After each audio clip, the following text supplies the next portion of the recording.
Alderman Harris. Alderman Ramirez.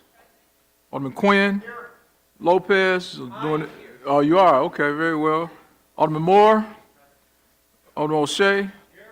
Alderman Mosley. Alderman Rodriguez. Alderman Scott. Alderman Cito Lopez. Alderman Burnett is here. Alderman Teleferro. Alderman Cardona. Alderman Rodriguez Sanchez. Alderman Conway. Alderman Ramirez Rosa. Alderman Villegas. Alderman Mitch, not here. Alderman Spizzato is here. Alderman Nugent. You got a fan, Nick. Alderman Vasquez. Alderman Napolitano. Alderman Riley. Knudsen. Alderman Martin. Alderman Haddon. Alderman Silverstein. Okay, I say Mosley. Conway's present. Mosley's present. Yancey's present. LaSpada, I just saw LaSpada. There you are. Your seat's over there. LaSpada's present. I'm just messing with you. I'm here, present. Did I miss anybody? Scott. Teleferro.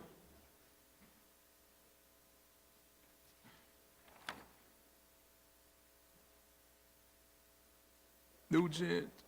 Riley Knudsen.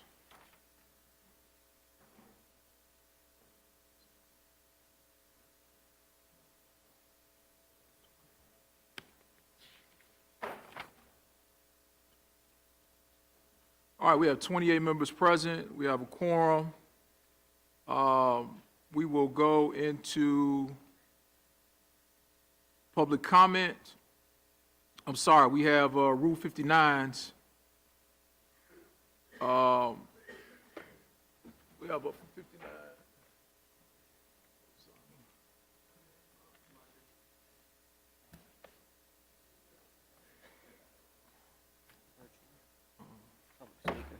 Okay.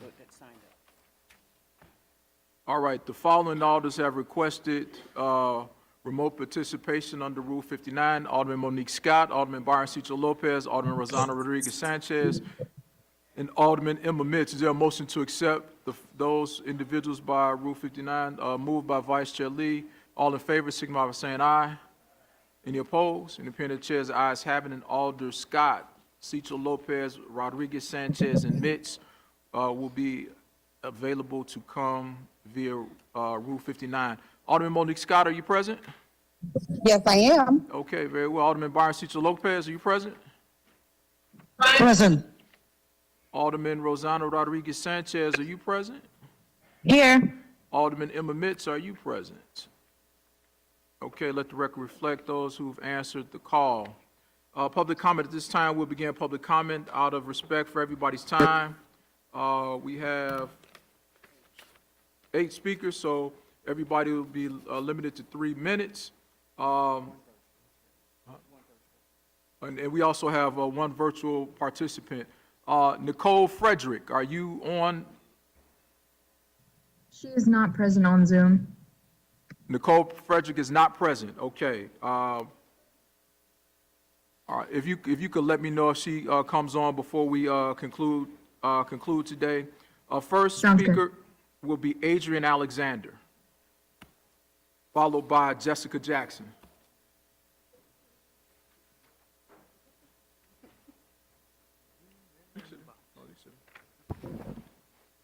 Good afternoon. My name is Adrian Alexander. I'm the Director of Intergovernmental Affairs for AFSCME Council 31. Our union represents 3,500 city employees who live in every ward, staff every department, and along with 10,000 other AFSCME members who live in the city. We ask you to vote yes on this budget, which preserves Chicago's essential public services, invests in our city, and accomplishes both despite challenging economic headwinds, without asking city workers to sacrifice more than their neighbors by absorbing painful and unnecessary layoffs or furloughs. The balanced budget that you're considering today embodies months of dialogue and cooperation meant to avoid further damaging cuts to city departments and the services they provide. Everyone who has worked to get the budget to this point knows how challenging it's been. And I'm sure there's many others that have important concerns that are not represented here, including our union. For example, this budget eliminates close to 400 vacant AFSCME represented positions. Not filling these vacancies will require real sacrifice from our members, who will be called upon to do more to carry the weight of providing clean drinking water, ensuring restaurants are safe to eat in, serving at welcoming libraries, and running programs for our elderly neighbors, to just name a few. In addition, as you know, for years, AFSCME has fought to expand the number of city-operated mental health clinics. We've also been strong advocates for rolling out mental health crisis response teams citywide. This budget does not open any additional clinics, and the city will have to modify its plans to expand the care teams, but it does make substantial investments in mental health services. This focus on strengthening and preserving public services, making limited investments where possible, while taking seriously the city's structural deficit, is why AFSCME supports this budget, and that's why we urge you to vote aye. Thank you. Thank you, Ms. Alexander. Next, we'll have Jessica Jackson, followed by Zoe Lay. Lee, my apologies. Also, for the record, I'd like to recognize Alderman Pat Dow and Alderman Chris Taliaferro for purposes of attendance, as well as Alderman Michelle Harris. You may proceed, Ms. Jackson.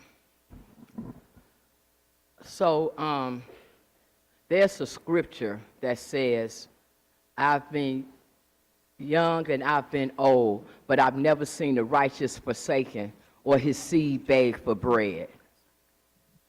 I think that one of the misconceptions that was going on in here is that I think that you all thought that I was begging for something, that I was begging for you all to do the right thing and to follow the law, when in fact I was demanding that you follow probate law, that you follow local court rules and procedures, and you all decided that you weren't going to do that.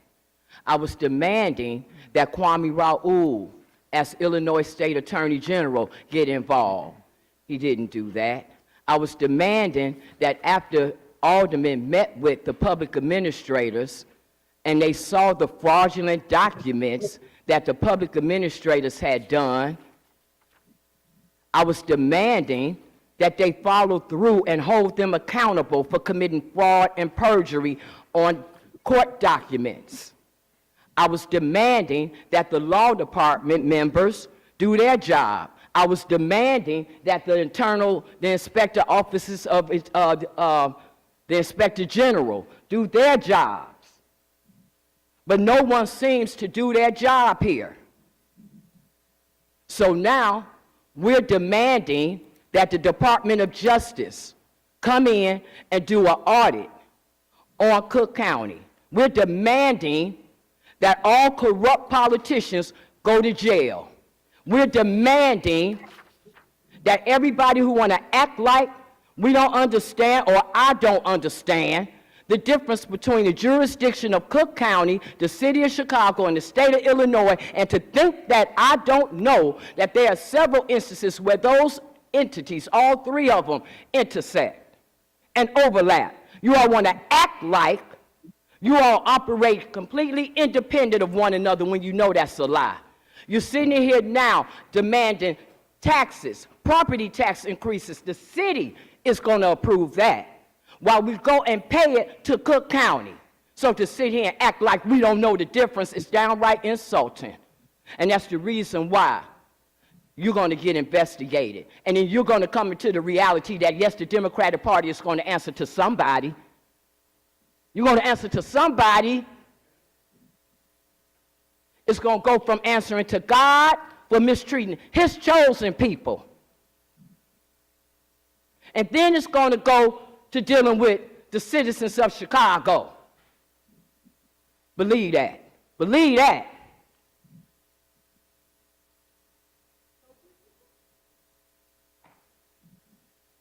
Thank you for your comment. Next, we have Zoe Lee, followed by Cecilia Butler. Yep, so we're gonna go back to the Constitution that was written in Philadelphia, Pennsylvania in the summer of 1787 by James Madison, Alexander Hamilton, George Washington, John Jay, and many other delegates. The purpose of the U.S. Constitution is to establish the framework for the federal government, define its powers, and protect the rights of individuals. It serves as the supreme law of the land, ensuring balance of power among the three branches of government, legislative, executive, and judicial, while outlining the rights and freedoms of citizens. What is an alderman? A member of a city council. Aldermen usually represent city districts called wards and work with the mayor to run the city government.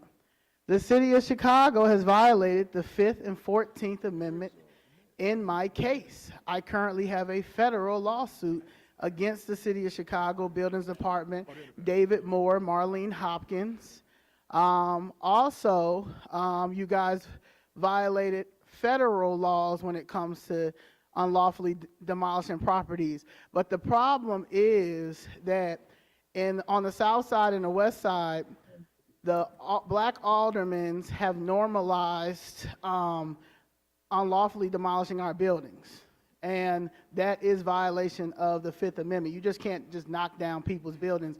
But y'all do that because y'all work with the buildings department, who is running an illegal eminent domain scheme to help with, I don't know. I don't even know why y'all do it, because y'all corrupt. Y'all been corrupt. That's all y'all do. Corrupt is just y'all name. Chicago been corrupt so long, and y'all continue to deal with this. But because the machine is breaking, as you see, that's why nobody can't help me or Ms. Jessica, because we've been coming down here for 2 years. I'm pretty sure if Daley was in office, our cases would have been settled. I'm pretty sure if Rom was still here, our cases would have been settled. I'm pretty sure if Ed Burke was still the chairman of finance, my case would have been settled. Y'all don't know how to run the machine. And that's the problem. So now y'all just looking stupid and have us come down here, and now the world is watching.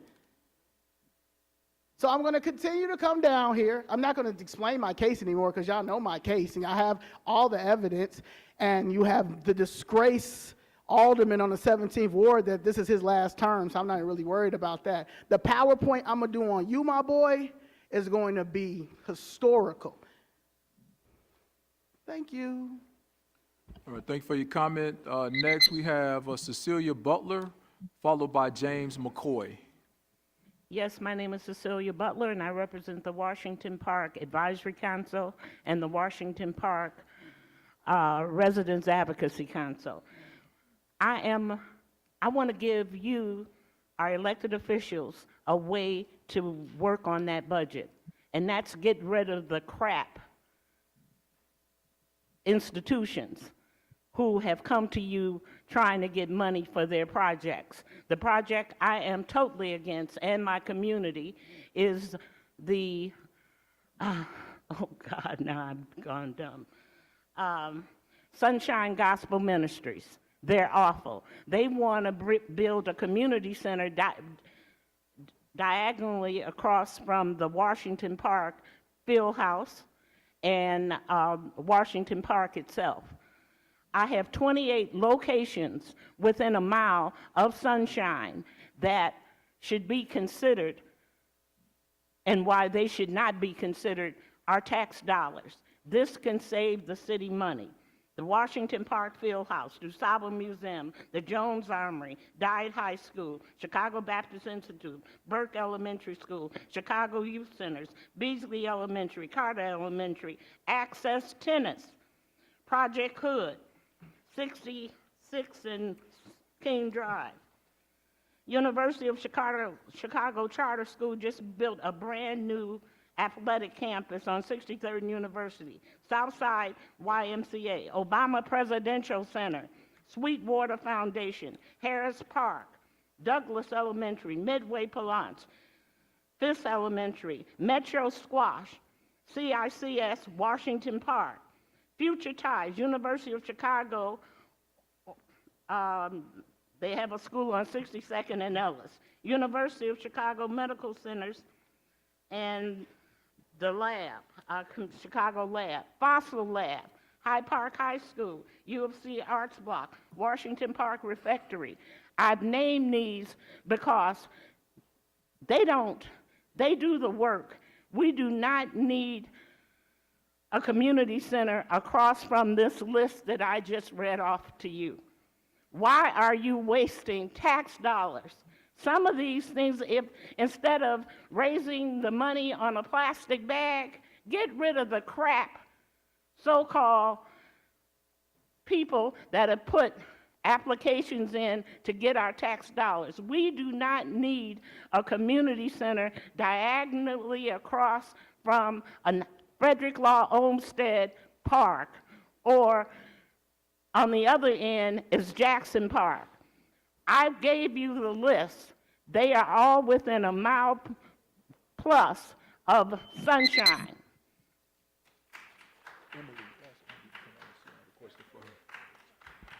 Thank you for your comment. Next, we'll have James McCoy, followed by George Blakemore.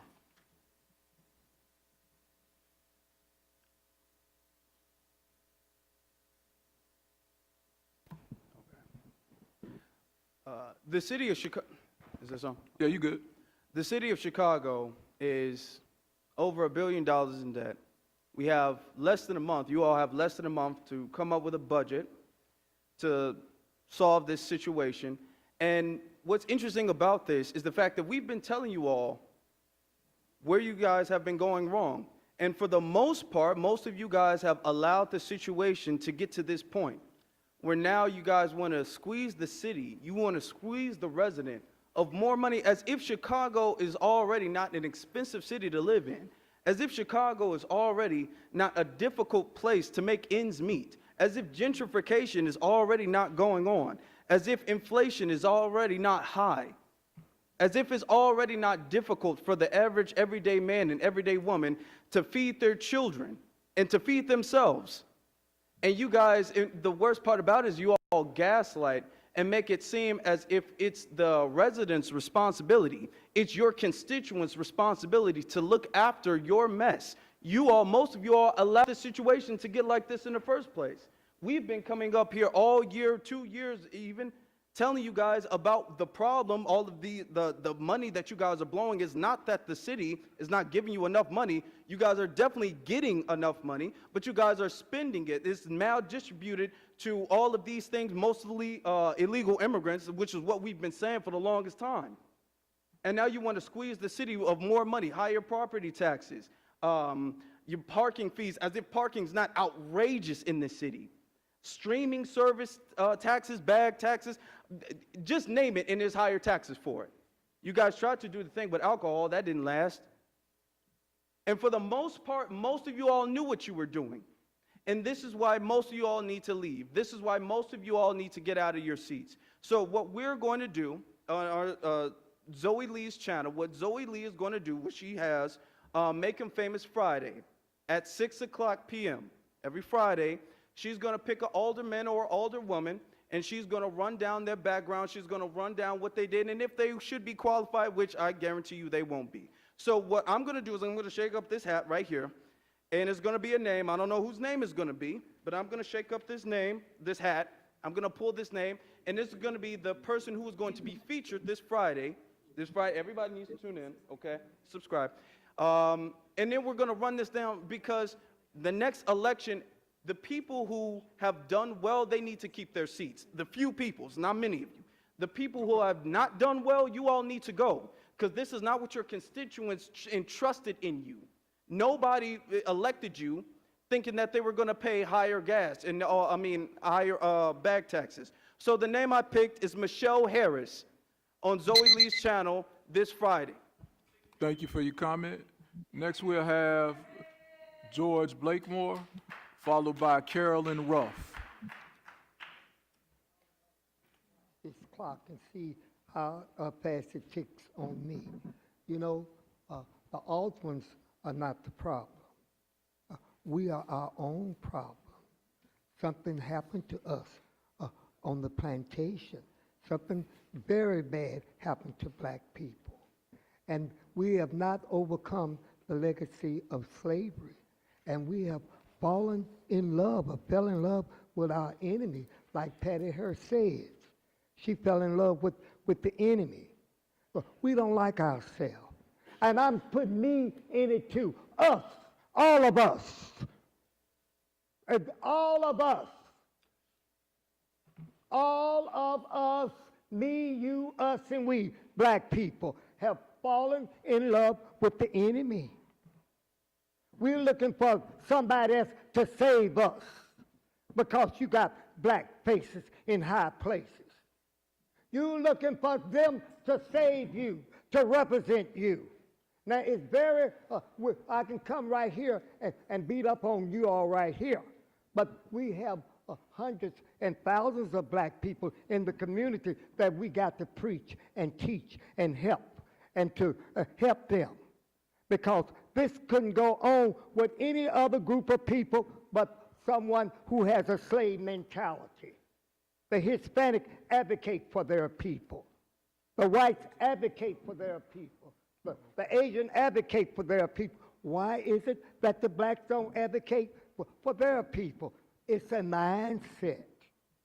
It's on the plantation, the master never wanted to make a strong black man and woman. That wasn't his objective. When he captured us and brought us over here, not to free us, but to enslave us. And we still have these invisible chains are in our head. So let it go. So you get rid of the Democratic machine. Then you get the Republicans in. Nobody gonna like you and help you but you. We must become selfish people. Self-preservation is the first law of nature. We must focus on us and us alone for us to be strong and overcome the legacy of slavery. Self-preservation is the first law of nature. Now, something has happened to me, you, us, and we. When will we overcome the legacy of slavery? How are we going to do it? Just do it. Fall in love with your nappy hair, your big nose, your thick lips, and your black. That's what you got to do. That's exactly what we got to do to overcome the legacy of slavery. Give us your baby. We are our own problem, and we must solve this problem and be strong black men and women. And thank you, thank you, thank you. And our end, you and your. Thank you, Mr. Blakemore. Next, we'll have Carolyn Ruff, followed by Brenda Ward.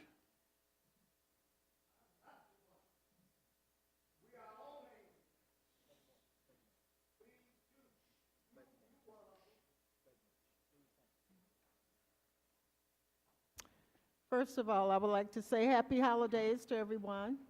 I have not attended a meeting, but today was very important that I would be here. And it's not about the budget. It's about the execution that took place October 7th. Paul Williams and David Swick was executed inside of JJ's Fish and Chicken. And I'm here to ask Alderman Curtis, which he never met with me, to shut that place down along with some of the protesters. We are not going to take this for someone to come from another country to execute our community. I advocate for the homeless. I'm their voice. I'm here to speak on behalf of the homeless, that they are traumatized because their friend Dave and Paul was executed inside of JJ's. And one of the protesters were assaulted by the owner of JJ's with one of his staff people, along with another person that worked inside that business. So I'm here to ask you all to help me to shut or to boycott JJ's Fish and Chicken at 7828 Southwestern, because we are sick and tired of being sick and tired of being abused, disrespected in our community, where we pay taxes and they come from another country and kill us. And we're not going to take it anymore. And on behalf of Jordan Neely's family, he was also homeless. And we're going to have 2 seconds of silence because he was homeless, and the person, Daniel Pennies, was acquitted, found not guilty, and we are going to fight to get justice for that family as well. So I'm here to let you guys know that we are going to shut JJ's Fish and Chicken down. And you can tell the 18th Ward, which is Derek Curtis, to stop lying, that he's going to meet with the community and never... Thank you for your comments, Ms. Ward. Next, we'll have Dr. Wallace Gator Bradley.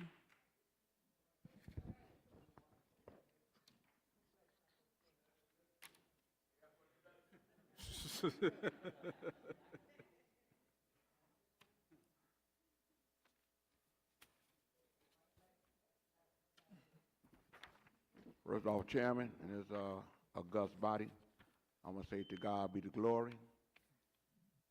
I, too, believe that this budget need to pass for whatever little bit that you got to give them so we can move on, and especially be able to put the October 22nd settlement, Mark Maxon's case, so that can be put on the Finance Committee so that the Finance Committee can make a determination if they want to vote for it to be settled. Well, it's been settled, but you need to vote for it to pay for it. And then it go to the full City Council. And also, for transparency, they need to put the Derek Reed, since that's been settled. So everyone to know how much it's been settled for. The young man was shot 13 times. Police officer shot 96 times. I'm glad that they're doing something instead of waiting like the other mayor hid what happened to Laquan McDonald. So I just want to say, I pray that this body make the determination to approve this budget. Thank you for your comment.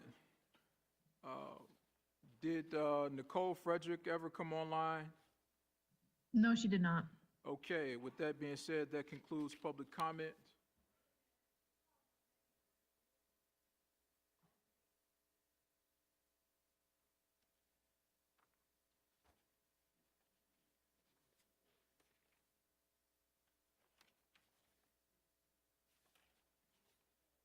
My apologies, I did call your name, there's no question about that.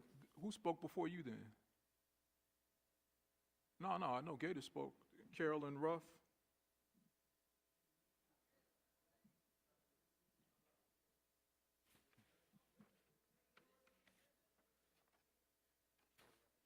Okay. All right, go ahead, Ms. Ward. Hi, hello, everyone. My name is Brenda Ward. I'm a city employee, 31 years plus. I work in the Department of 311 City Services. My alderman is Pat Dow. 311 management is taking away our seniority by changing the Power Watch schedule. That's the shift I work on Monday through Friday. The 311 operators work for the entire city, all departments. This is wrong, alderman. When callers are calling for services with long wait times, you'll know why. This Power Watch is to handle the calls during city business hours when the call volume is the highest. That's why the Power Watch shift was created 25 years ago. okay? And suddenly, since we've been talking about the budget, they're using the magnificent word operational needs. Well, we didn't have operational needs 15 years ago when we were short-staffed, and guess what? Today, we are still short-staffed. Do you know how many employees are at 311 call center? 41. 41 on all 3 watches. 41 total employees at 311. On the power watch shift, there are 13 total employees that work days from 8 to 4:30 p.m. So, if management is going to get rid of this power watch, when your constituents in your ward start calling for city services and it's an hour or more wait, you'll know why. I've never understood we're supposed to be a call center and have 41 employees. Thank you. Thank you for your comments. See that we have Alderman Robinson, Alderman O'Shea, and Alderman Riley to add to the, Alderman Nugent as well, add you all to the roll. I saw Alderman Bills, a non-member, he's present. Anyone that we've missed for a roll? Okay, all right, we're gonna go out of order. I want to take items 10 through 25, which are transfer fund ordinance. First, there's substitutes for items numbers 10, 11, 12, 15, 16, 17, 20, 21, 24, and 25 for wards 1, 4, 14, 22, 23, 40, 49, the Committee on Pedestrian and Traffic Safety, Committee on Immigrant and Refugee Rights, and the Committee on Environmental Protection and Energy. Can I get a motion to accept the substitute? So moved by Alderman Hatton. All in favor, signify by saying aye. Any opposed? Independent chairs, depending on the chair, the ayes have it. Now we have 16 proposed ordinances for wards 1, 4, 10, 13, 14, 22, 23, 34, 40, 45, 48, 49, Committee on Pedestrian and Traffic Safety, Office of the Vice Mayor, Committee on Immigrant and Refugee Rights, and the Committee on Environmental Protection and Energy, which have been distributed to all members. Unless there's any objection, I would like to vote all of these together, and can we get a motion to move to pass? So moved by Alderman Dow. All in favor, signify by saying aye. Any opposed? Depending on the chairs, the ayes have it, and these do pass. Recommendation will be reported out at our next city council meeting. All right, going back in the agenda to item number 1, we have. Yes.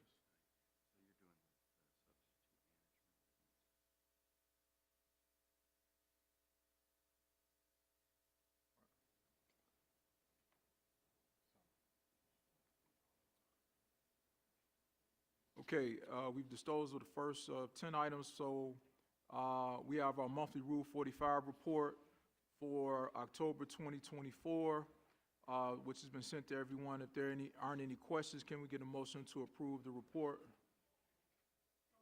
So moved by Alderman LaSpata. All in favor, signify by saying aye. Any opposed? Opinion of the chairs, the ayes have it, and we will put this on file. Item number 1 is ordinance 2024-0013-675, the amendment of the municipal code, titles 2, 9, 14, 16, 17, and 18 for the 2025 municipal code corrections ordinance. And then we have a substitute for that. Is there a motion to accept the substitute? So moved by Alderman LaSpata. All in favor, signify by saying aye. Any opposed? Opinion of the chairs, ayes have it, and the substitute is now before us. We have Ray Phillips Santos from the Department of Law here to answer any questions members may have. Questions on the management substitute ordinance? Going once? No questions? All right, if there are no further questions, can we get a motion to pass the 2025 Municipal Code Corrections Ordinance as substituted? So moved by Alderman Mosley. All in favor, signify by saying aye. Any opposed? Depending on the chairs, ayes have it, and the due pass recommendation of this ordinance will be reported out at our next city council meeting on Wednesday, December 11th. Now we'll consider items 2, which is a direct introduction, and item 3 together.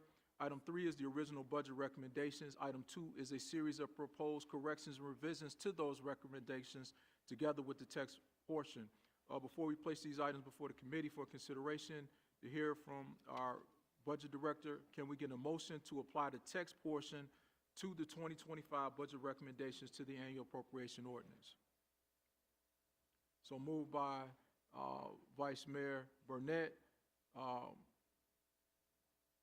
Hearing no objections, so ordered. The proposed annual appropriation ordinance for 2025 is now before the committee and will be explained by the Office of Budget and Management.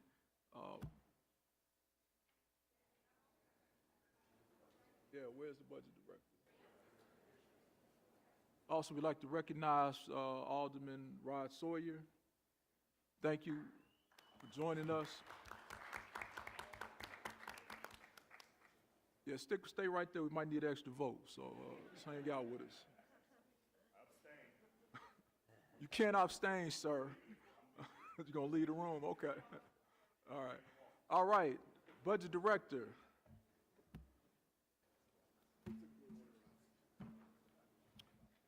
All right. We have our budget director with us who will make a brief explanation and then take any questions that we may have. Director, you're on. Thank you. And so before you for consideration is the 2025 budget. As we have briefed previously, this budget has new revenues as well as additional cuts. The new revenues to fill the budget gap equal $253 million, while additional cuts, $256 million with additional cuts of $90 million to reach a balanced budget.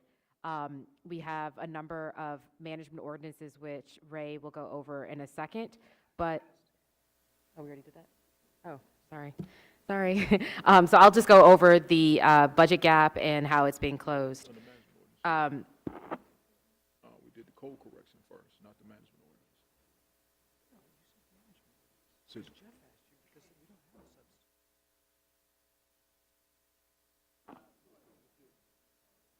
Okay, so the way that the budget's being closed, so the new budget gap of $346 million, that is made up of the $300 million original gap, the removal of the liquor tax of $10 million, the loss of telecommunications tax increase due to a change in state law of $23 million, and the restoration of consent decree positions and additional costs related to the implementation of speed camera and enforcement throughout the city is another $12.7 million.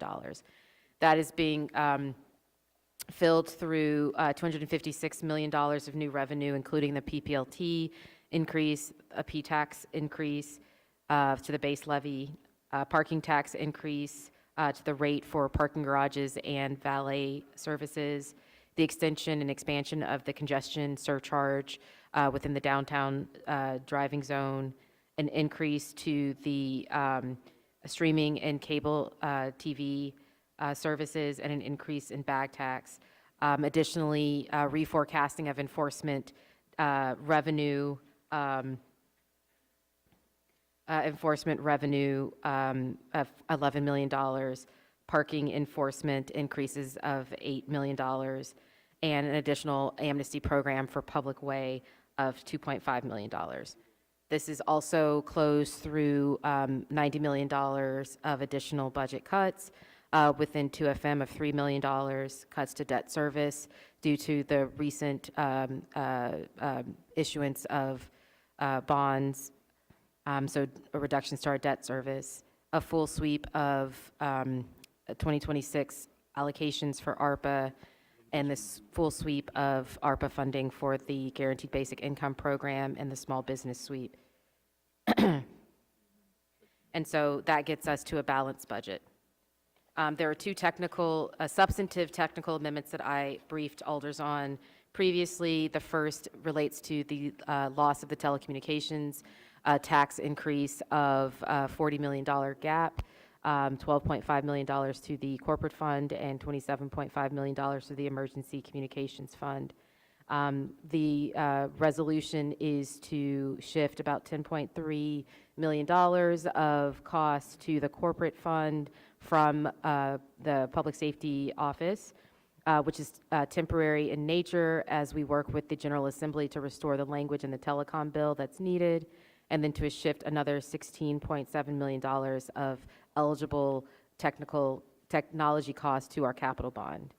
The second very substantive technical amendment is the restoration of consent decree positions within the police department. This is 162 positions within the Office of Constitutional Policing, Community Policing, Professional Counseling, as well as a couple of other divisions. 162 positions at a value of $11.6 million. That is being mitigated by increase in our enforcement revenue. And with that, I will turn it back to the chair for any questions.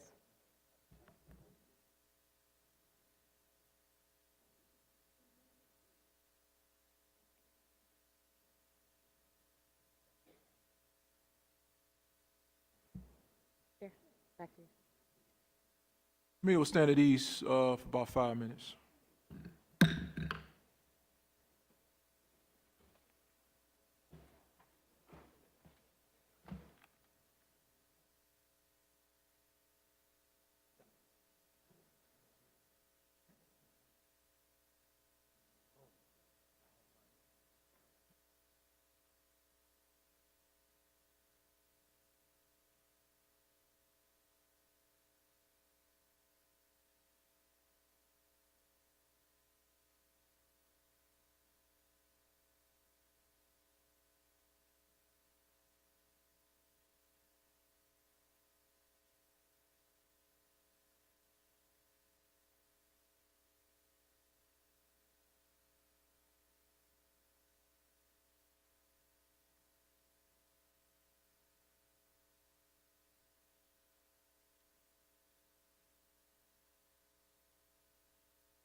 So much for a coaching change sparking a late season turnaround. The Bears' continued spiral to 7 straight defeats looks to sink even deeper next Monday night against the 11-2 Vikings up in Minneapolis. A new voice on the sideline did not deliver the expected bump in Thomas Brown's dismal debut as interim head coach. For the most part, the Bears played uninspired football in the 38-13 loss in San Francisco. It brings to mind the infamous John McKay quote from back in the 70s when the Tampa Bay Buccaneers coach was asked about his team's execution. His answer, I'm in favor of it. Yeah, I don't think it was lack of inspiration. I think there's a difference between being inspired and execution. I think our guys were definitely inspired. Like you said, the juice and the energy was great in the building. Even from locker room, those guys were in a great spot. But, being motivated and being inspired and not executing will lead you to the result we got yesterday. So we've got to try to figure out how to be better as coaches. I mean, we going out there fighting for our resume, our pride. Yeah, it's still stuff. It's still things out there we can do. Nobody gonna come save us. We're grown man. We just got to go back into the weekend, get back to work. Anders Sorensen and the Blackhawks began a 3-game holiday getaway in the Big Apple at the Garden for the 17th time this season. The Hawks draw first blood. Tyler Bertuzzi with the early tally. The Rangers, though, tied it at 1, but in the second, Connor Bedard with the sweet setup to Taylor Hall on the 2-on-1. Hall almost takes a header into the boards. Arvid Soderblom was stellar between the pipes with 29 saves on 30 shots to secure the 2-1 victory. Cheers to Anders Sorensen on a winning performance on Broadway. His first Hawks head coaching win. For us as a group to get out of this losing streak we had, and that was the biggest thing. It really set the tone, especially early in the game there. I thought they were playing on their toes. They're forechecking, they're coming back, tracking hard, and they were making plays too, right? When in those crucial moments, you got to be comfortable to make a play. Over the weekend, the Cubs finalized a 2-year, $29 million deal with starting pitcher Matthew Boyd. The veteran left-hander who returned from Tommy John surgery with Cleveland last season had other free agent choices on the table, but it didn't hurt that his late grandfather was a Cubs fan. It's really something that's special to me. My family, we have a lot of Chicago ties, and it's the Cubs have always been held a place in my heart because my grandfather grew up in downtown Chicago and was a diehard Cubs fan. I think he was more excited about the Cubs scores than my own performance some of the time. 2016 was one of the happiest days of his life, so I know he's smiling somewhere. Well, the White Sox have reportedly signed outfielder Mike Tauchman. The Palatine native, of course, spent the previous 2 seasons on the north side with the Cubs. I'm Ryan Baker. That's a look at your sports this morning. Have a terrific Tuesday. Good afternoon from the First Alert Weather Center. We are tracking a chunk of near record cold Arctic air straight from the polar vortex screaming toward Chicago tomorrow. It's already chilly out there today, but by the time this blows in Thursday morning, wind chill temperatures fall well below 0. Today, temperatures are already down 20 degrees compared to the 50s of the last 2 afternoons. Highs today in the mid-30s with cloudy skies, and a couple isolated flurries are possible. Mainly dry again tonight with lows in the mid-20s. Tomorrow, though, here comes that blast of Arctic air from Canada. It's accompanied with a cold front and brief heavy snow that could put down a quick slick coating on the roadways. It'll also be wind driven, so if you're driving around Chicago tomorrow afternoon, visibility could briefly drop below a quarter of a mile. As snow continues to move through, it'll be in northwest Indiana late tomorrow afternoon, clear of the area by dinner time, but just as the precipitation exits, the temperatures start to hit rock bottom. By tomorrow evening, wind chills are in the single digits. Thursday morning, this is not far from a cold weather advisory with wind chills, especially in Illinois, 10 to 15 degrees below 0. Get ready for it. Today, in the meantime, 35 degrees, colder with gray skies and just an isolated flurry. Tonight, mostly cloudy and dry with a low of 25. Tomorrow, we may make it to 30 before that blast of Arctic air arrives. When it does, you will notice some quick snow squalls and tumbling temperatures. On Thursday, highs don't get out of the teens with another band of light snow that's currently looking most likely south of Chicago, closer to I-80. On Friday, mainly dry with highs near freezing. Then a separate storm system arrives Friday night into Saturday. With it, first it starts out as snow or maybe some freezing rain. Then during the daytime Saturday, as we warm back to the 40s, breeze, it turns to a chilly rain. Sunday currently looking like the better day for outdoor plans with milder air and dry weather.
someone who is just like me,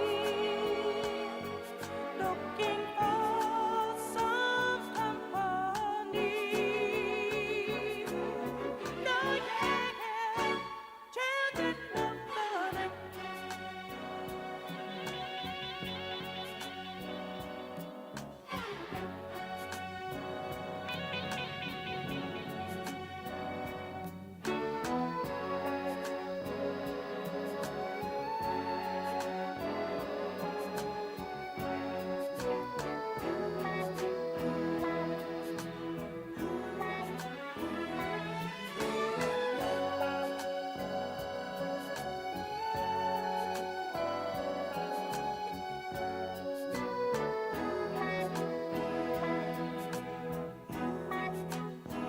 So once again, I'll search the darkness all the night.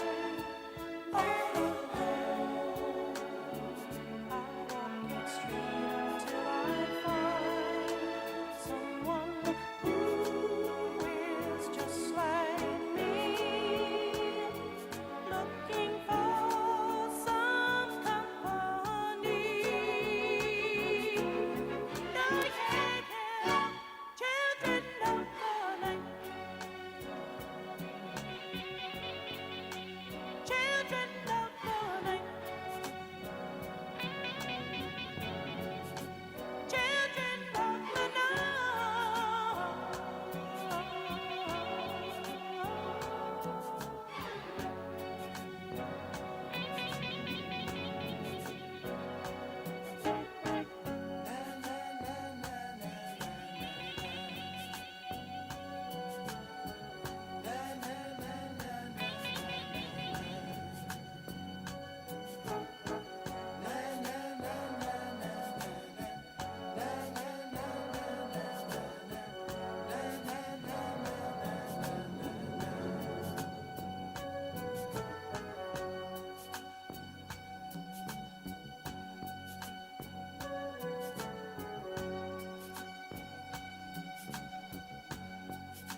Trashmen didn't get my trash today. Oh, why? Because they want more pay. Buses on strike wanna raise and fare, so they can help pollute the air.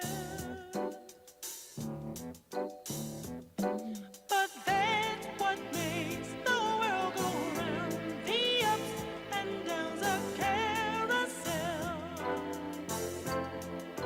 changing people's hands around.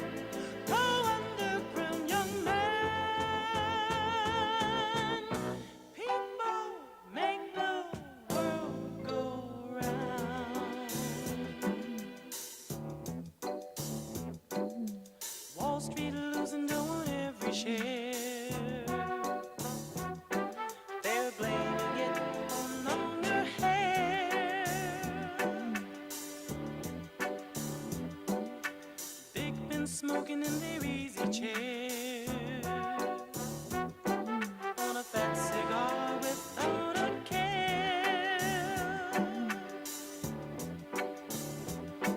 But that's what makes the world go round, the ups and downs of carousel,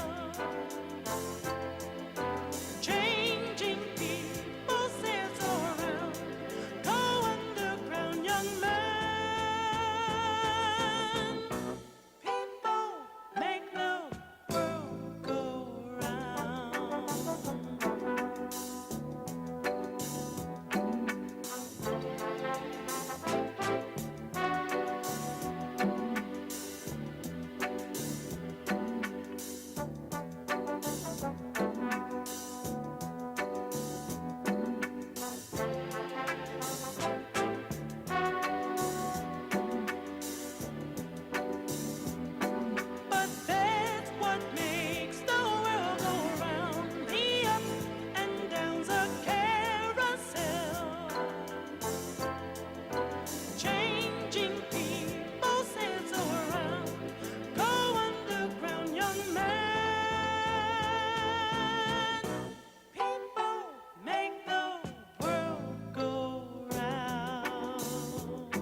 I'm ready to go home and take a nap.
Check. Okay, we have copies of the change in the amendment have been made, emailed to everybody. However, in the process of printing off copies, physical paper copies for those of you all who need them, what I need to know is how many people want an actual paper copy versus an electronic copy? How many we need 1, 2, 3. Okay, so we'll have about 20 copies made, so we can move from there. Okay. And I've given out, what, 1, 2, 3? All right. Good.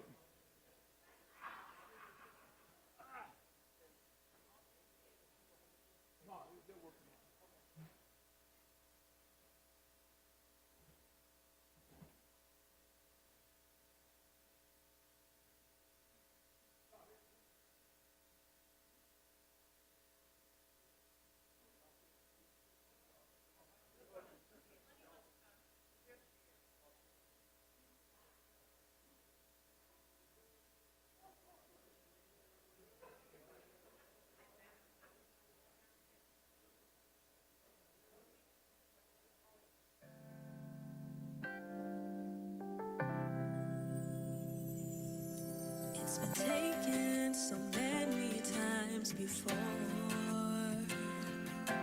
The road to chase our dreams that give us hope. Few are chosen, few get to hold. In my life, I'm here to get the goal. Forget what you've seen and what you've been told. Live your life and the rest will all unfold. Believe in yourself and you will get the gold. Oh, until then, just follow the road. Follow, follow, follow the road. And don't stop till you get the gold. Follow, follow, follow the road. And don't stop till you get the gold. Reveal your light and let it shine. Let it shine, let it shine. I see in your eyes that you're waiting for your time. Deep down inside, you know you'll be just fine. Trust yourself and you'll be alright. You wouldn't get this far if it wasn't in the plan. Life works in ways that we can't always understand. And it's only fair to let you know. Through the shadows, you'll come into your own. Follow, follow, follow the road. And don't stop till you get the gold. Follow, follow, follow the road. And don't stop till you get the gold. It's time for you to come into your own. Gotta come to your own. Don't you know that this road will lead you home? Opportunity is knocking at your door. All you have to do is spread your wings and soar. Follow, follow, follow the road. And don't stop till you get the gold. Follow, follow, follow the road. And don't stop till you get the gold.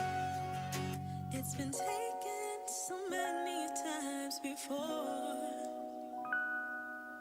The road to chase our dreams that give us hope. Few are chosen, few get to hold. In my life, I'm here to get the gold.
just like a dream to me that somehow came true.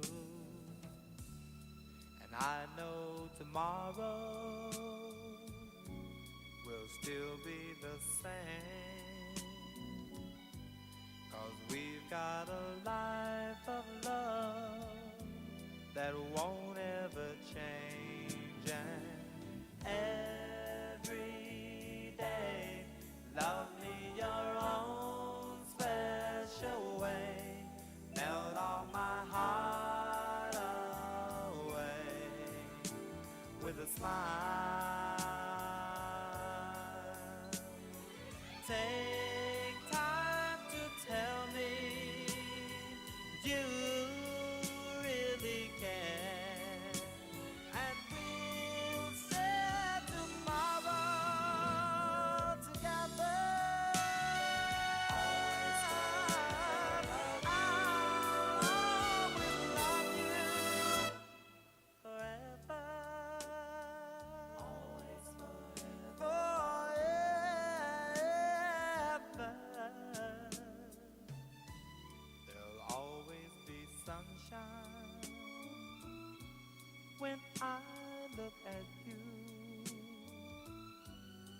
Something I can't explain, just the things that you do. And if you get lonely, phone me and take a second to give to me that magic you make. And every day, love me your own special way, melt all my heart away with a smile. Take time to tell me you really care, and we'll share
Okay, the committee will come back to order. All right, so let's rewind. Okay, item number 1 was the municipal code corrections ordinance. At the time, I said there was a substitute. There is not a substitute for item number 1. So what we're going to do is we're going to re-vote on item number 1 as introduced, as there were not any changes to item number 1. Okay, so item number 1 was the municipal code corrections ordinance. That was the first ordinance, like 4 pages. Item number 1. Okay?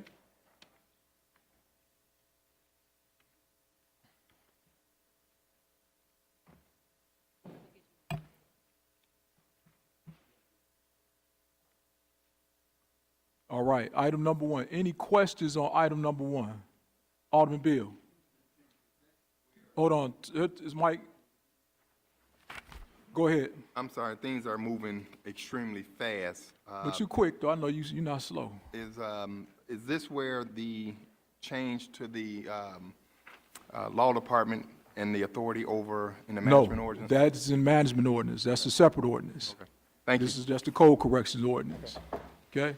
Any other questions on code corrections? Move to pass by Alderman Lopez. All in favor, signify by saying aye. Any opposed? In the opinion of the chair, the ayes have it, and this item will be reported out tomorrow's city council meeting. All right. Now, let's go to item number 4, which is what you're asking about, which is the municipal ordinance 02024-0013-673 was the amendment of various provisions of the municipal code regarding organization and functions of city government. That is the 2025 management ordinance.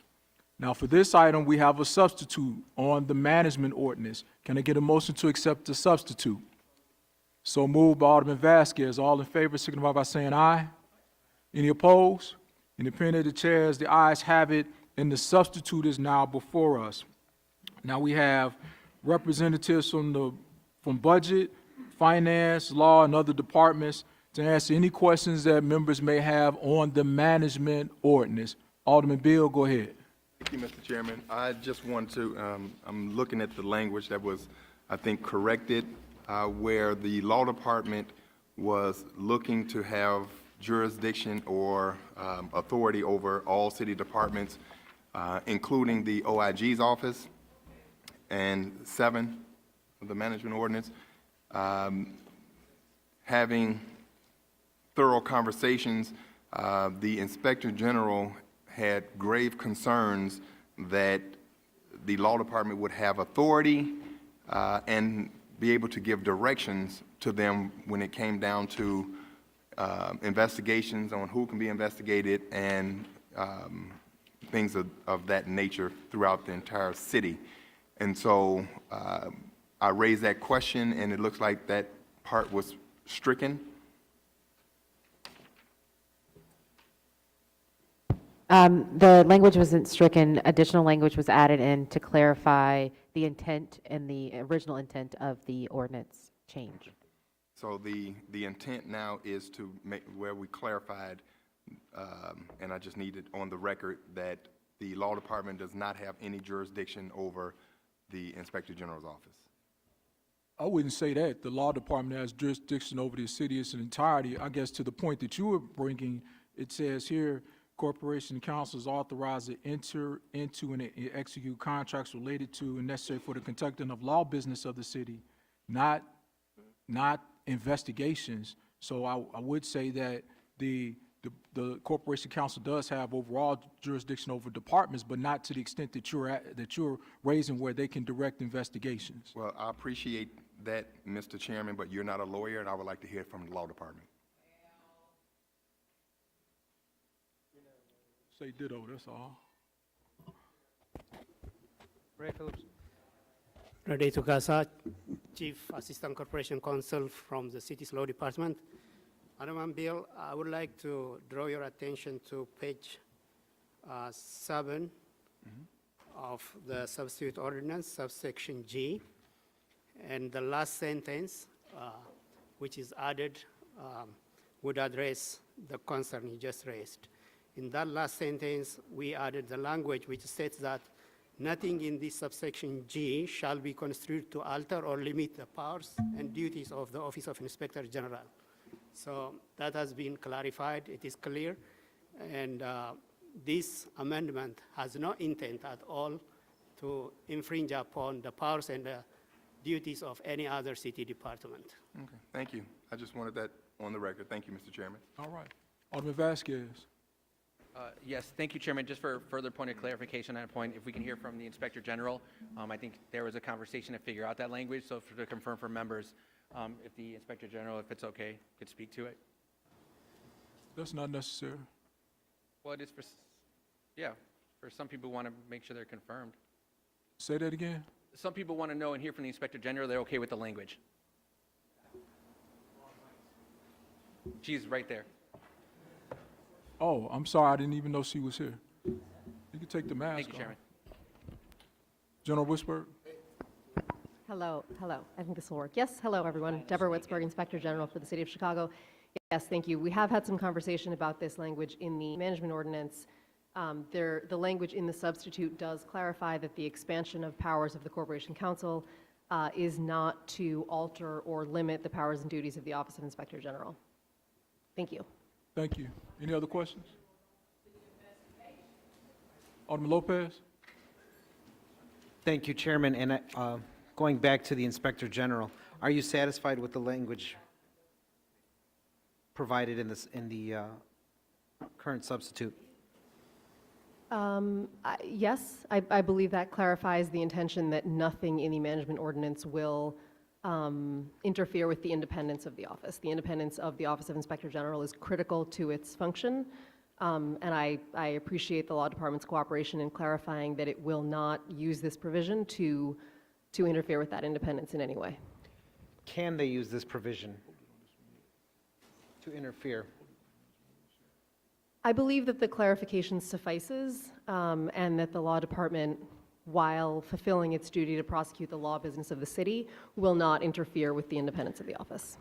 Does this change give them the ability to interfere? I don't believe so as drafted.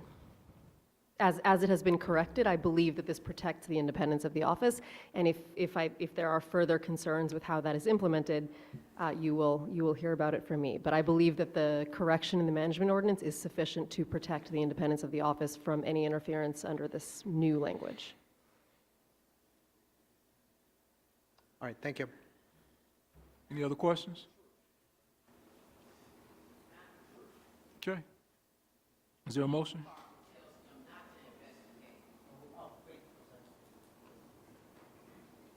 Alderman Lopez. Thank you, Chairman. Forgive me. Changing subjects to a different portion of the management ordinance, page 28. I believe that is Article 6, mid-year reporting and annual budget process, Section 8, states as follows. This article of this ordinance shall take effect only upon happening of both of the following: passage and approval of this ordinance, and passage of both the fiscal 2025 annual appropriation ordinance and the fiscal year 2025 revenue ordinance by midnight December 13th, 2024.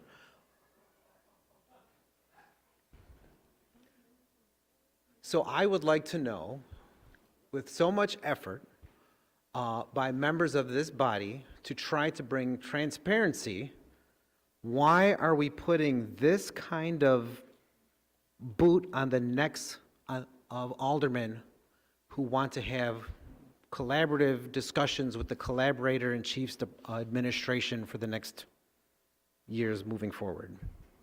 That's a question one may need to ask the collaborator in chief. That's not. Well, if you'd like to recess and bring him down, I'd be happy to. But in the I'm not meantime, interested in since his recessing. Is that your question? I can't answer that question. I don't think anybody here can answer your question. Who drafted this substitute, Chairman? Corporation Council drafted the substitute. So then, if I could have the Corporation Council explain why the need for such language is injected into this document that clearly deals with trying to create mechanisms for oversight and accountability every year. It's not even quarterly, it's only mid-year. Why the necessary language included in this item? From the Corporation Council. Good afternoon, Ray Philip Santos on behalf of the City of Chicago's Department of Law. We were asked to place that. By who? Putting that in there is a policy decision. By who? You could say, go ahead, by who?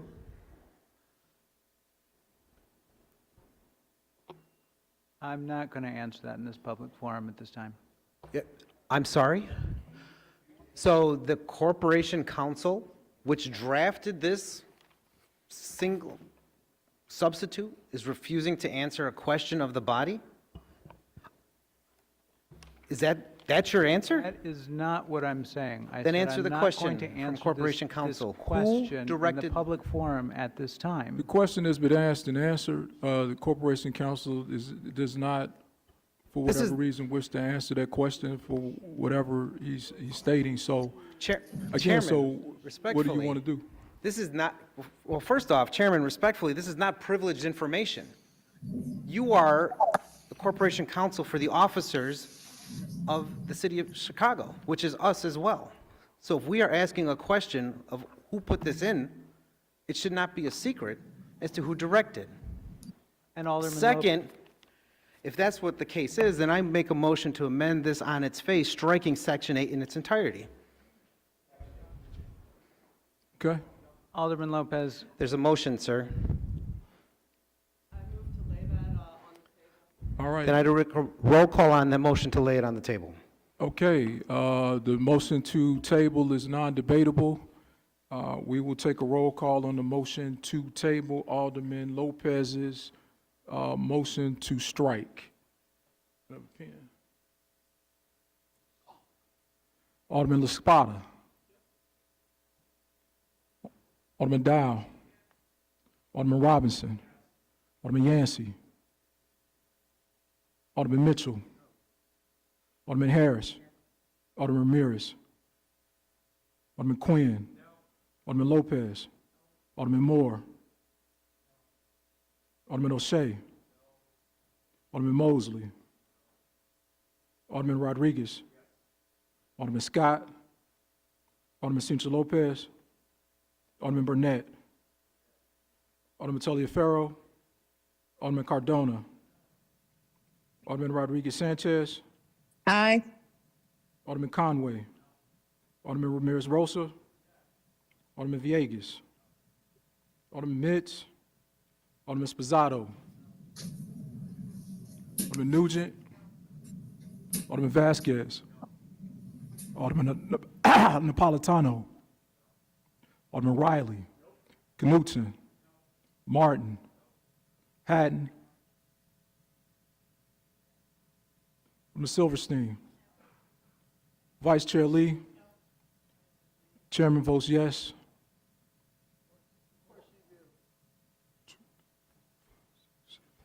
Chairman, this is Alderman Monique Scott. My vote is no.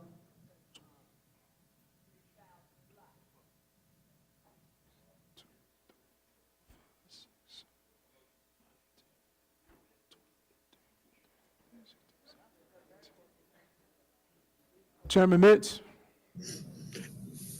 Chairman, I would like to be, request to be present for the determine a quorum, and also my vote is no. Okay. By a vote of 12 to 19, the motion to table fails.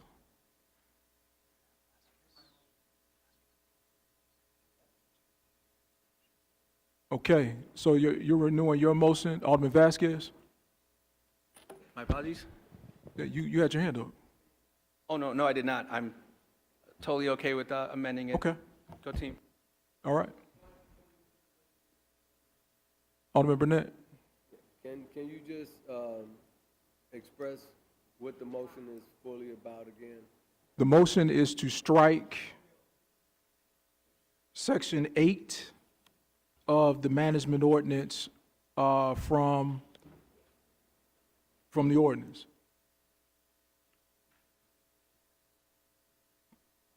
Any questions? My correction, Section 8 of Article 6. Chairman Dow? Yeah, can I hear from the law department what the effect of that would be, if any? What's the question? Again, Ray Philip Santos on behalf of the City of Chicago's Department of Law. If I heard correctly, Alderman Dowell, your question is what the effect of striking Article 6, Section 8 from the ordinance will have? If the management ordinance were to pass, then it would have the same effective date as the rest of the ordinance. Whereas, yeah. Alderman Haddon? Thank you, Chair. This is just, it's okay. Before we go to vote on this, I will say, just for the law department and for the administration to know, I actually do think Section 8 is completely unnecessary, and, would express, I know I moved to lay my colleague's motion on the table, but it was just to make another amendment. So, I'd ask for a roll call vote on this, and I think it's a wholly unnecessary and frankly, a little bit, I don't know, not in good faith for the administration to request that this be added, knowing that so many of us have been working very hard on this, and I appreciate my colleagues who moved to get these amendments put into the management ordinance, so would like a roll call on this. Alderman Moore? I was misreading something, so I'd like to revise my vote, Chairman. Vote. Or change it. The vote's already done, sir. That's done. Okay? Oh. It finalized. I didn't know you put it in motion. Okay. Well, we didn't, the motion to table was the only vote that we've taken thus far on this matter. So we're going to move to a vote on the removal after everyone has spoken who's wished to speak. All right. Any other questions on Alderman Lopez's motion? Okay. All in favor of Alderman Lopez's motion signify by saying aye. Any opposed? If there's nobody opposed, what do we need a roll call for? Okay. All right. Very well. Motion passes. Section 8, Section 8 of Article 6 is stricken, and that won't have any impact on this? No impact? Okay, very well. All right, any other questions on the management ordinance?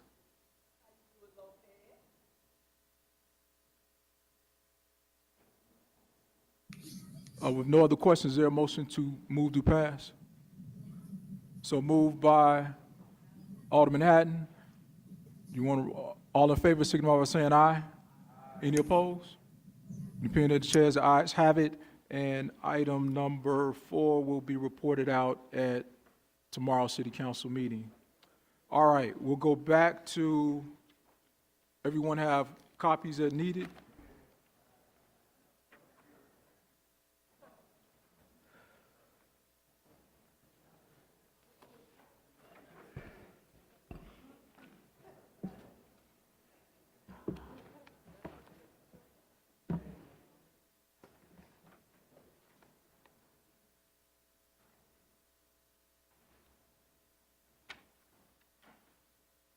All right, back to item number 2.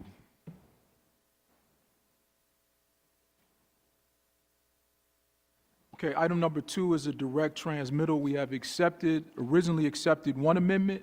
Now there is a second amendment to item number 2. And item numbers 2 and 3 will be considered together as a series of proposed corrections and revisions to those recommendations together with the text portion. Before we place these items for consideration and hear from Budget Director Annette Guzman, can we get a motion to apply the text portion of the 2025 recommended budget recommendations to the annual appropriation ordinance?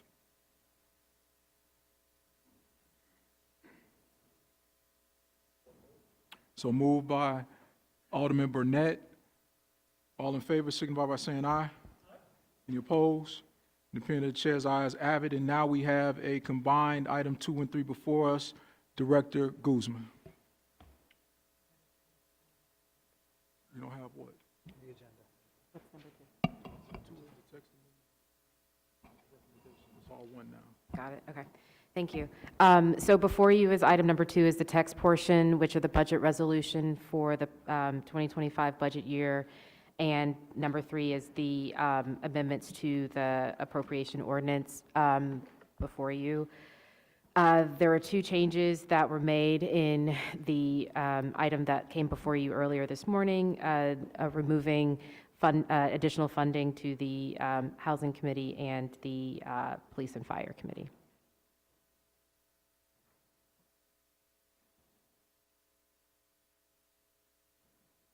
Any questions on the amendment? Alderman Conway.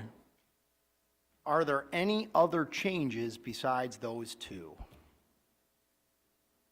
The change, removing $80,000 from those 2 committees. Yeah, the 50,000, the 31,000, are there any other changes from the previous amendment to this amendment? So the $80,000 removal balanced through turnover. Is that a no? No, it's balanced through turnover, yeah. So there is a decrease in turnover to balance the 80,000. Okay, so, but other than that, no other changes? No other changes, sir. Thank you. Thank you. Alderman Riley, then followed by Alderman LaSpada. Thank you, Chairman. You know, there are a couple other areas in the appropriations amendments that I had a couple of questions about, because honestly, I didn't know that they were in here. And I see the Office of Budget Management is seeking to add data analytics, an assistant budget director in charge of data analytics. Is that correct? Yes. What's that person supposed to be doing for us?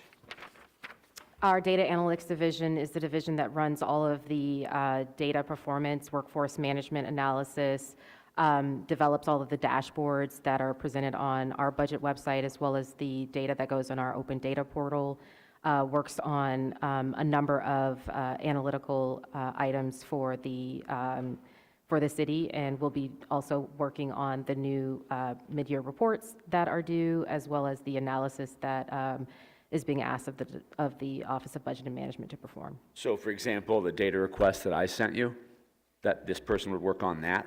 And that you received, yes. Could have used that person this year. I have one other question, Chairman. It's related to the city treasurer's budget here. I think a number of us stumbled onto this as we were reviewing the other errors in this ordinance. And it was a surprise to many of us that out of the city's water fund, which is an enterprise fund, a security detail is being paid for in the treasurer's office. And I understand that it's slated to receive a pay increase under this amendment. At what point in time did the city treasurer receive a security detail paid for by the water department? Was that in last year's budget? Is that when it started? I don't know if, I guess this is a question for the budget office, Chairman. I'd have to go back to see when that detail was first placed in her office, but this is not a change from year over year. Okay, so this was already being paid for out of the enterprise fund, which for those folks listening at home, an enterprise fund is supposed to be spent only on water-related issues. So this must have been added last year. At what point do we have a conversation about increasing the treasurer's allocation for this security specialist who's paid for with our water fund? It's actually a change to part-time positions. She has switched her detail from full-time to part-time. I see. And so I see it's budgeted hourly. Does that mean there are multiple members of that team? There's 2 members. 2 members. Okay. Thank you. Thank you, Chairman. Alderman LaSpada. Thank you very much, Chair.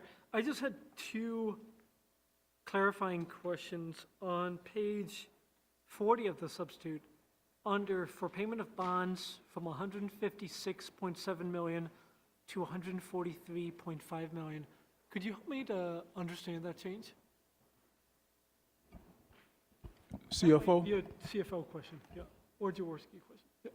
Thank you. Jill Jaworski, CFO. We sold refunding bonds last week, general obligation and sales tax securitization corporation bonds that this body authorized us to do about 6 weeks or so ago. And that sale was very successful, and we were able to, through the sale of those bonds, lower our debt service for next year. So that's $13 million in change in savings that we have in fiscal 25, and that's that is reflected in the budget. All right, very, very helpful to understand. Thank you for that.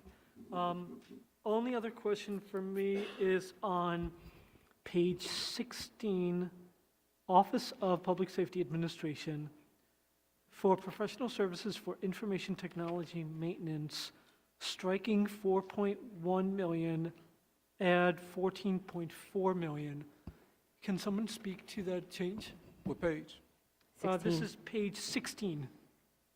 Yes, so as part of the technical amendments that I mentioned earlier today, when the state law changed last month that took out our language in the telecom bill, our revenues for the Emergency Communications Fund, as well as a portion of that that comes into the corporate fund, was reduced because of the change at the state level. $12.5 million in the corporate fund and $27.5 million in the Emergency Communication Fund. And so the increases that you see in OPSA is a shift of, and this is in your briefing deck as well, a shift of $10.3 million from the Emergency Communication Fund for various contracts into the corporate fund, which we consider to be a one-time shift as we work with our state legislators to get that language back into the state bill. And we shifted $16.7 million off of the Emergency Communication Fund into our bonds because they're eligible technological costs. Got it. Thank you, Budget Director. Thanks, Chair. Alderman Lopez. Thank you, Chairman, and again, good afternoon, members of the committee, to everyone here. First off, let me just say, having to try and go through 78 pages of amendments with barely a few hours' notice is incredibly disrespectful to this body. Even if it's allowable, it's not right. Second, on page 24 of the amendments, under BACP, there is $250,000 increased for delegate agencies. What is that increase for? The increase is for funding to support a driver resource center. It's part of the management ordinance that was also just passed out of this body. In a driver resource? TNP Driver Resource Center. I'm sorry? A TNP Driver Resource Center. Oh, okay. The following page, animal care and control. We are losing 2 certified veterinary technicians for just and augmenting them with veterinary assistants. Is there a reason why we're going from certified technicians to just veterinary assistants? This was a change that was requested by Animal Care Control based on the ability to hire quicker this type of position. Is there someone from Animal Care and Control who could address what the impact of this will be? I do not believe we have someone from ACC with us today. All right. Further in, even though it says page 1 again, there's a $200,000 increase in violence prevention programming. Where is that going to? I'm sorry, what page are you on? It's listed as page 1, but it's more towards the. Oh, is this the grant fund, CDBG? I think that's, yes. Yes, so these are changes that were done with Public Health and DFSS as it relates to their grant funding from the federal government under HUD. And this aligns with their multi-year delegate agency contracts that are funded through this particular grant. Is this connected to the following pages, $200,000 in reduced mental health clinic funding? Yes. So the CDBG fund covers a number of delegate agency contracts across a number of departments, and this is rebalancing to actually align with their existing delegate agency contracts. Are there other rebalancing amendments in here? Yes, there are rebalancing within DFSS. As it relates to their agreements as well with senior services. Let's see. And I guess as you're looking, Director, Yeah. do these rebalances impact service delivery, or are they just being classified in different manners but still providing the same service? They do not affect service delivery at all. It is rebalancing to align with the actual delegate agency contracts that are multi-year in nature. Though it's not in this, we are on the hook for $175 million from CPS again this year for non-teacher personnel. That's the amount that they owe to us, yes. And for 2025, we're paying that again? That's the amount they owe to us. The 175 is the amount that they owe to the city of Chicago in payment of their portion of MEABF. Which we pay in advance and then get We reimbursed. pay in advance, they reimburse us, So yes. that was in 2024, we paid in advance, and we are still waiting for that reimbursement? Yes, and they we will have be the paying. And we have the same arrangement for 2025 scheduled That's as well? correct. Okay. Lastly, I know we started this meeting delayed because of pages 5 and 6, which were the committee budget increases. Thank you for taking them out. The other question I have is with regards to the position of vice mayor, the fact that that is $432,000 for a non-statutory position. Why is that so high? That is the same amount it's been since the 2024 budget. And there are matters with regards to funding a position that has no statutory function other than being a placeholder in the unfortunate event of an opening on the 5th floor. Why is that level of staffing required, which almost would be the equivalent of the 3rd largest committee if it actually had some sort of responsibilities associated with it? The vice mayor does step in the stead of the mayor in many occasions and does attend events as well as other meetings on behalf of the city. So the duplicity of having photographers both for the vice mayor, the mayor, drivers for the mayor, the vice mayor, all of that, that wasn't a government efficiency that we thought we could work on? I think that in many occasions there are needs to be in the community and to provide information to those who both live in the city of Chicago as well as do business in the city of Chicago. Both the mayor serves that role and the vice mayor in his stead as well. All right. Thank you, Chairman. Thank you. Any other questions? Hold on. Alderman Villegas. Thank you, Mr. Chairman. Budget Director, as it relates to the $175 million from CPS, given that the new law takes into effect in January 25, what are we doing to make sure that we decouple ourselves from that whole process? Thank you for that question, Alderman. So I think that there are a couple of things that we're doing. One is through the Department of Law, we're working to have the statute the state statute that requires the city to be the payer or the one that contributes to the fund changed, because we know that we have employees from 2 different employers in that fund, and so that is a big thing that we're looking to get changed down in Springfield, is to have that one word from city to employer changed. And secondly, we're continually working with the Board of Education to identify those areas of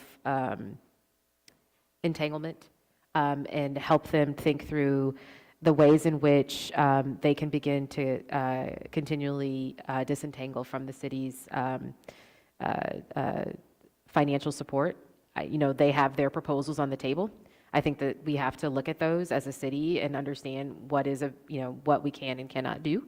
And I think that'll come before this council as well. So right now, the spring agenda for the city one of the items that will be on there will be to clarify the statute and make that correction. Correct. Okay, thank you. Thank you. Thank you. Any others before I go back to Alderman Riley? Second round, Alderman Riley. Thank you, Chairman. I wasn't planning on speaking to the Vice Mayor's appropriation, but since it was brought up and since there was some conversation about the duties of that quote-unquote office, having served as the city's Vice Mayor under Mayor Emanuel, I can tell you I happily executed those duties with a staff budget of exactly $0. Didn't have a driver, photographer, any of that kind of stuff.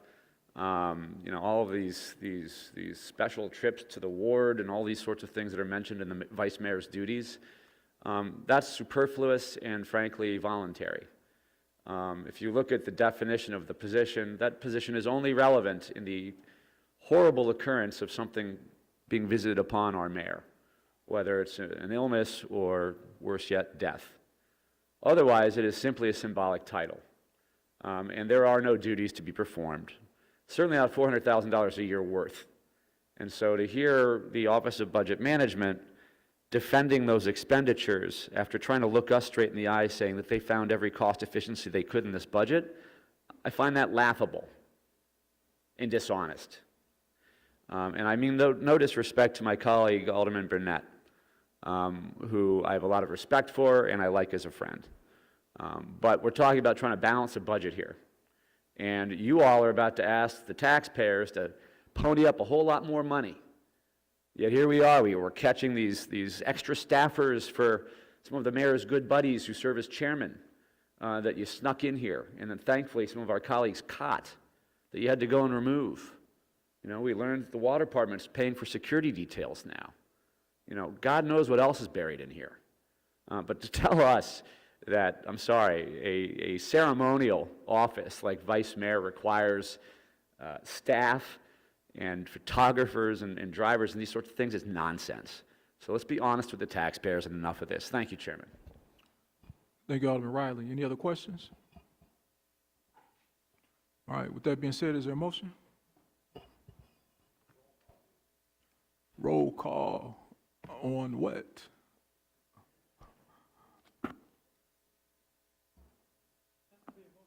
Yes, sir. Move to pass. Move to pass by Alderman LaSpada on the roll call vote. Alderman LaSpada. Alderman Dow. Alderman Robinson. Alderman Yancey. Alderman Mitchell. Alderman Harris. Alderman Ramirez. Alderman Quinn. Alderman Lopez. Alderman Moore. Alderman O'Shea. Alderman Mosley. Alderman Rodriguez. Alderman Scott. No. Alderman Cicho Lopez. Yes. Alderman Burnett. Alderman Taliaferro. Alderman Cardona. Alderman Rodriguez Sanchez. Aye. Alderman Conway. Alderman Ramirez Rosa. Alderman Villegas. Alderman Mitz. No. Alderman Sposato. Alderman Nugent. Alderman Vasquez. Alderman Napolitano. Alderman Riley. Alderman Knutson. Alderman Martin. Alderman Hatton. Alderman Silverstein. Vice Chair Lee. Chairman Irvin votes aye.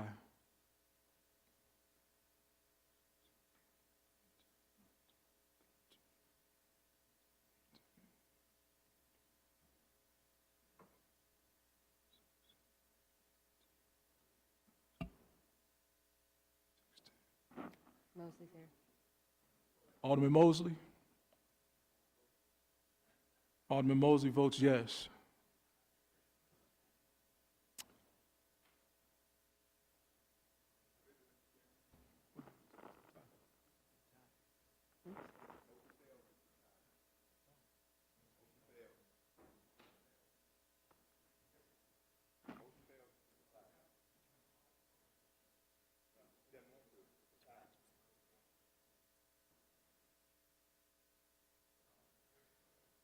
Oh, Rob.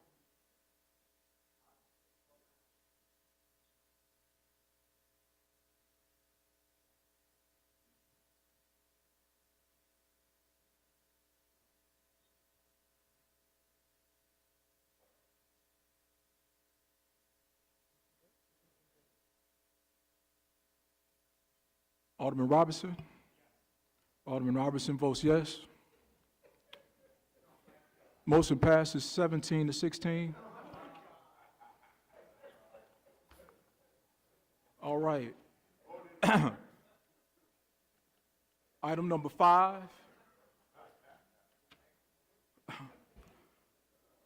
Item number 5 is ordinance 2024-0013676, the expenditure of the portion of motor fuel tax funds allocated to the city of Chicago for 2025.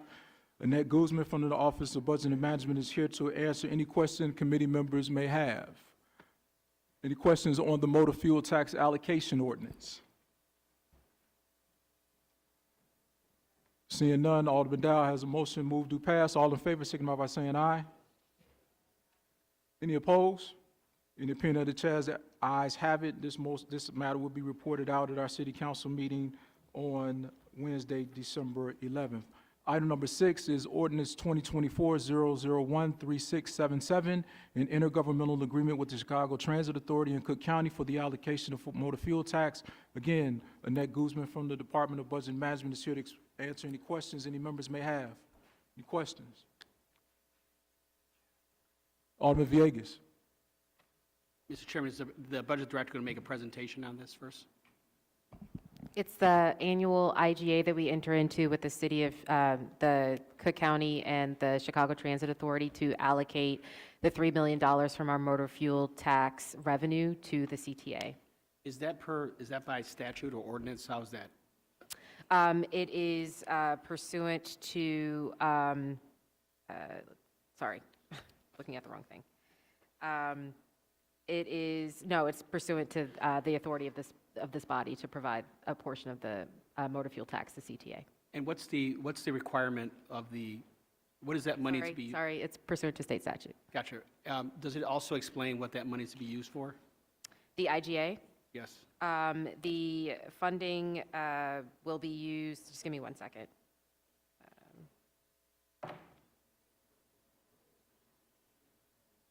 It's just as for transportation purposes.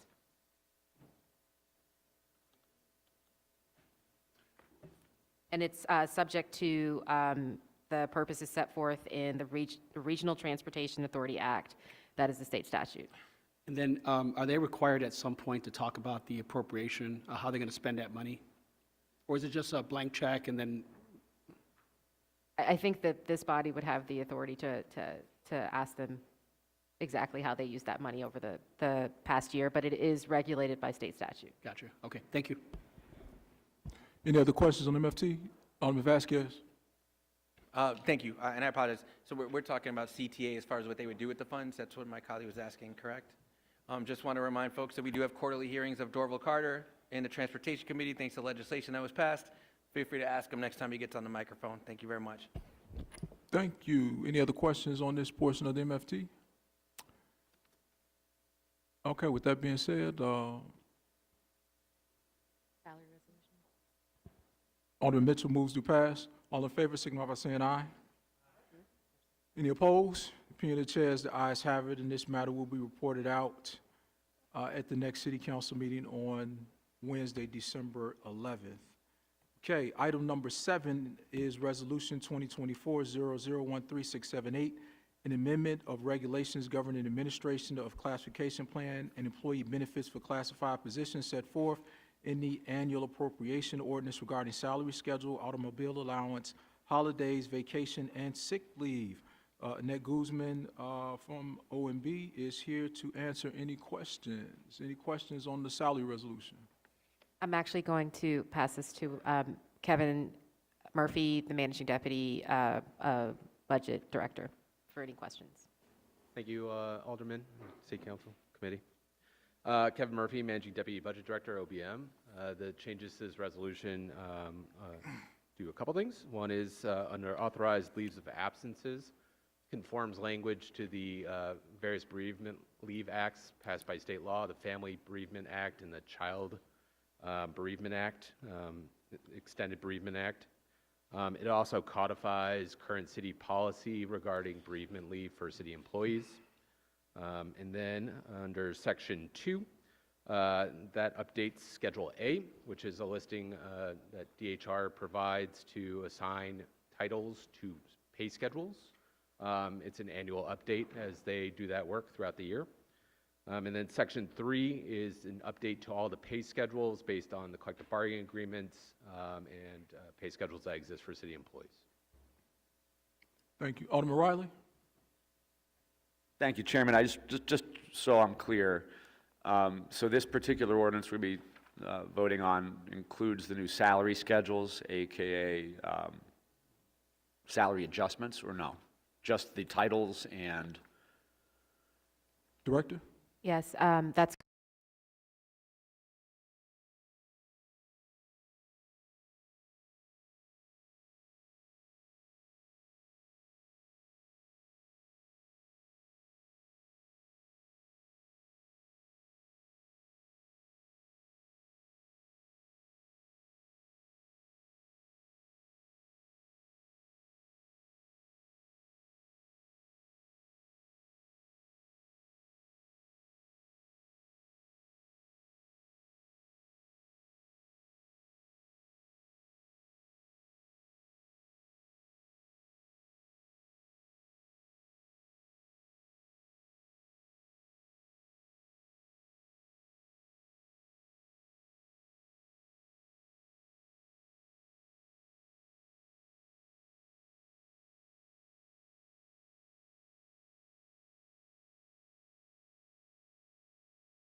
our housekeeping staff that has worked very hard during our time to keep us clean. Dolores Corona, Isabella Lopez, and Maria Alvarez. And finally, to the IGA team that has kind of kept this thing moving. I know it's been a bumpy ride, but at least we're to this point now where we can conclude the 24-25 budget hearings. And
mayor did a proposal, we learned quickly that it was $300 million of property tax increase.